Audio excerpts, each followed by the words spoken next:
Երբ են նրանք վերադարձնելու մեր հողերը։ Ազգային ժողովի ուժեղ Հայաստան խմբակցության ղեկավար Նարեկ Կարապետյանի այս ուղիղ հարցին Նիկոլ Փաշինյանը այդպես էլ ուղիղ պատասխան չտվեց։ Ավելին, սպառնաց, եթե Տիգրան չհանձնի, կլինի պատերազմ։ Եթե մեր դիրքորոշումն են, ինչ որ ռազմական ուժով վերցրել ենք,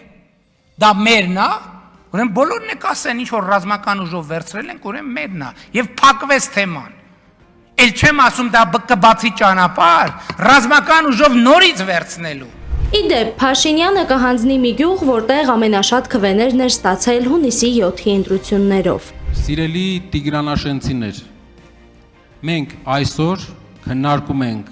ձեր տների հարցը, ու այսօր ձեր տները վտանգ կա, որ հանձնվելու է Ադրբեջանին։ Մենք պայքարելու ենք դրա համար, բայց դուք էլ օգնեք մեզ, որ պաշտպանենք ձեր տները։ Տարիներ առաջ, սակայն իշխող թիմի ներկայացուցիչները բոլորովին այլ խոստումներ էին տալիս։ Անկլավների գոյության իրավական հիմք չեն գտել։ Փաշինյանից հետ չի մնում ԿՊԱ-ական падգամավոր Արայիկ Հարությունյանը, իբրև թե ֆեյքազերծում էր անում։ Մեղադրում ընդդիմադիրներին իրենց հող հանձնող անվանելու մեջ, մինչդեռ այսօր հանձնելու մասին խոսում են ԱԺ ամբիոնից։ Որն է այն փաստաթուղթը, դա այն քարտեզն է, որով մենք միմյանց տարածքային ամբողջականությունը ճանաչել ենք։ Ինչ իրավական եւ անվտանգային ռիսկեր է պարունակում այս գործընթացը եւ արդյոք կան իրական հիմքեր Տիգրանաշենը Ադրբեջանին փոխանցելու համար։ Հայաստանի Հանրապետության արտակարգ եւ լիազոր դեսպան Ձյունիկ Աղաջանյանը փակագծեր է բացում։ Մեր անվտանգային համակարգը դարձնում է ահավոր խոցելի, որովհետեւ մենք այսպես մի չարորակ գոյացություն ենք ունենում հենց մեր փաստաթիորեն սրտում, մեր այդ հիմնական մնացած հիմնական մայրուղու վրա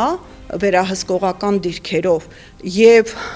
մենք շատ լավ հասկանում ենք, որ այնտեղ պարզ խաղաղ քաղաքացիներ չեն բնակվելու, եթե Աստված մի արարծի այդ գործողությունը կյանքի կոչվի։ ՀՀ արտակարգ եւ լիազոր դեսպանը զուգահեռներ է անցկացնում Գորիս-Կապան ճանապարհահատվածի կորստի եւ Տիգրանաշենի շուրջ ծավալվող իրադարձությունների միջև, նշելով, որ կիրառվում է նույն տեղեկատվական ու քաղաքական տեխնոլոգիան։ Մենք նույն դրվագին առնչվեցինք գիշեր Գորիս-Կապան ճանապարհը տալուց եւ այդ հանրային ուղեղը լվանալու գործընթաց էր տեղի ունենում ինչ որ անհասկանալի ադրբեջանական անուններ տալով տեղամասերի, որոնք իրենց պատկերացմամբ եղել են ադրբեջանական տարածք եւ դրա հիմնավորմամբ Գորիս-Կապան ճանապարհի 22 կիլոմետրանոց հատվածը ուղղակի նվիրաբերեցին մեր թշնամուն։ Տիգրանաշենի հարցը զուտ մեկ բնակավայրի խնդիր չէ, այլ պետության ռազմավարական անվտանգության եւ կենսունակության հարց, ասում է Ձյունիկ Աղաջանյանը։ Փորձ է արվում դա ներկայացնել իբրև տեղի գյուղի բնակիչների խնդիր է։ Սա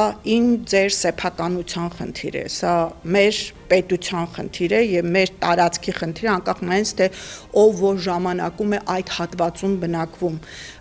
եւ իրենք այդ նույն տրամաբանությամբ Կիրանցի ժողովրդի դիմադրությունը փորձեցին եւ